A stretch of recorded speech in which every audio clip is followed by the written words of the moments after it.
We all feel it, right? That pull to get our kids outdoors, really connecting with nature, but finding a way that actually works, that's more than just, a nice walk in the park. Yeah. Well, that can be a bit of a head scratcher. Absolutely. It's not always easy in our busy modern lives. That connection sometimes needs a bit of help, and parents are definitely looking for effective approaches, models that really deliver. And that's exactly what we're plunging into today. We've gathered some fascinating material focusing on one particular group, the Wilderness Society Parent-Child Group, Taipei First Group. In Chinese, that's Yiwei. Right. And their website, it's quite comprehensive, gives you a real look inside who they are, what they do year round, their guiding principles, even news updates. It's a great resource. It really is. Yeah. So our mission here for this deep dive is to really understand what makes this group tick. What are their core ideas? What are they aiming for the kids, for the community? And we're especially interested in this concept they call Yes. teaching children by exchange. Exactly. That and their very clear focus on, well, looking after the environment. Environmental stewardship. Okay, so let's unpack it. How are they actually set up? This 4 groups and 1 association structure sounds pretty deliberate. Oh, it is, very much so. You can see how it lines up with, different stages of childhood. They start with the ant group. That's for the little ones, preschool up to second grade. Okay, the end. Then comes the whirlwind bee group. That's for third through fifth grade. Whirlwind bees, got it. Then as they get a bit older, they move into the the running deer group, sixth grade to the second year of middle school. Running deer. And finally, the oldest group, the Dukenvoring eagle group. That takes them from the third year of middle school through the second year of high school. So, yeah, a clear path. So it's not just throwing everyone together. There's a real progression tailored for different ages. And the 1 association, that's the parents. That's right, the Jinedoyo, the nurturing association, that's for the parents. And what's really striking is that it's all volunteer-driven. The website is quite clear. Every family pitches in, takes on tasks. Well, basically, during group activities, the kids are deliberately put under the guidance of adults who aren't their own parents. Okay. And at the same time, the parents are busy leading and guiding other people's children within the group. It's this kind of reciprocal arrangement. Interesting. So why do they do it this way? What do the members see as the big advantages? The website spends a good bit of time on this. It does. They list quite a few benefits. One really interesting concept is shingo, which translates roughly to loving completely. Loving completely. How does that relate? The idea is that through this exchange, more adults get a chance to genuinely care for and connect with your child. And you, as a parent, get to extend your care to other kids in the group. It's about building a wider web of care, a more complete sense of belonging for everyone. I like that. Community web of care. That makes sense. What else? Well, they also talk about kids getting exposure to different styles of guidance, different role models. It essentially creates a sort of mini society where they learn to navigate different personalities and leadership approaches. So more diverse interactions. Exactly.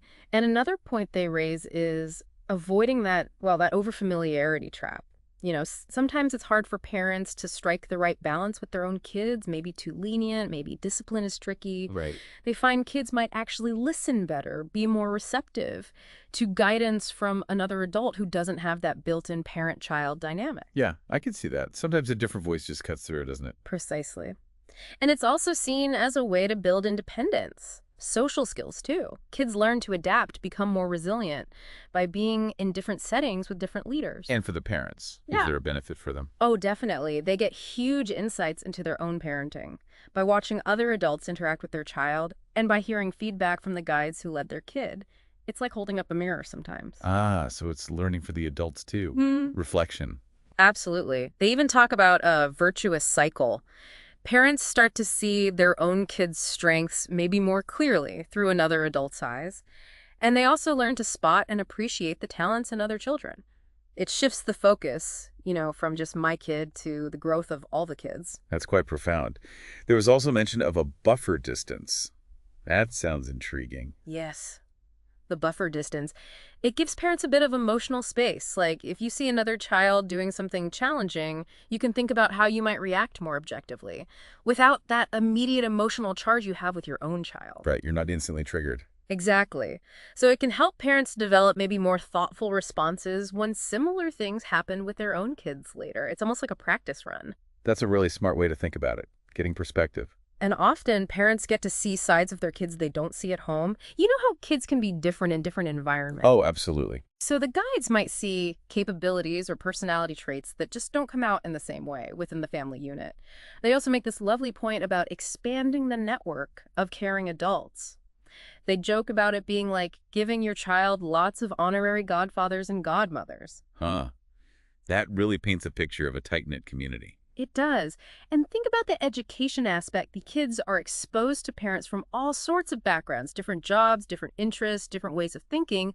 It broadens their world. Plus, it's useful for parents too, maybe learning how to relate to kids at different ages than their own children. Wow, it's clearly a very, very intentional system, a whole philosophy for raising kids together. It really is. And they know it relies heavily on trust and communication. They stress that. They have things like annual consensus camps, other events specifically designed to build those strong bonds between parents and leaders. It's essential for this model to work. Okay, so APEAN is clearly fundamental. Let's shift gears a bit to the other big pillar, environmental stewardship. I mean, their theme for this academic year, green cycle, sustainable living, and partnering with places like Jinbitu Landfill Wetland Park, it screams commitment. Oh, their dedication is really front and center. You just have to look at their activity log, the North One Group Chronicle, the list of environmental activities from the last couple of academic years is, well, it's long. Give us a flavor. What kind of things are they doing? Okay, so beach cleanups are a big one. They've done them at multiple places. Baliwaziwe, Shiminkai Park, Shui Fishing Port, Zuzi Bay. Several times at Waziwe, actually. So hands-on cleaning. Definitely. And marine exploration, too. Trips to Keeling Island, visits to the National Museum of Marine Science and Technology. They want the kids to really experience these marine environments directly. Do you think doing these things repeatedly, like the cleanups, fosters something deeper than just knowledge, like a sense of real responsibility? I think that's exactly the aim. It's likely a mix. Yes, they learn facts, but by physically being there, cleaning up the trash, seeing the wildlife, it builds a much more visceral connection, a feeling of this is ours to protect. It goes beyond just reading about it. Yeah, that makes total sense. The difference between theory and practice. Yeah. What about bigger ecological ideas? They tackle those too. They've had activities about food miles, carbon footprints held in parks. They do habitat carnivals like at Wugu Wetland and guided wetland tours. Yangshumpy Wetland Ecological Park is mentioned. So they're learning about biodiversity, fragile ecosystems. Okay, so wetlands, coastal areas. What else? They explore connections like looking at irrigation canal ecology and getting hands-on with farming at places like Kaoshin Farm and Imai Mountain Water Terraces. So a really wide range of environments, from the coast to farms. And they're not shying away from the problems either. They've been involved in removing marine debris from specific types of boats, Zhangchuan boats at B2 Harbor. They explore sustainable solutions like learning about fish and vegetable symbiosis aquaponics, essentially. Right. They even get involved in trail maintenance, like making handmade trails at Fuyang Eco Park, and learning traditional skills like using natural plants for dyeing up insectia. It sounds incredibly comprehensive, Yeah. covering issues and solutions. It really is. They get direct sensory experiences too, like wading in streams.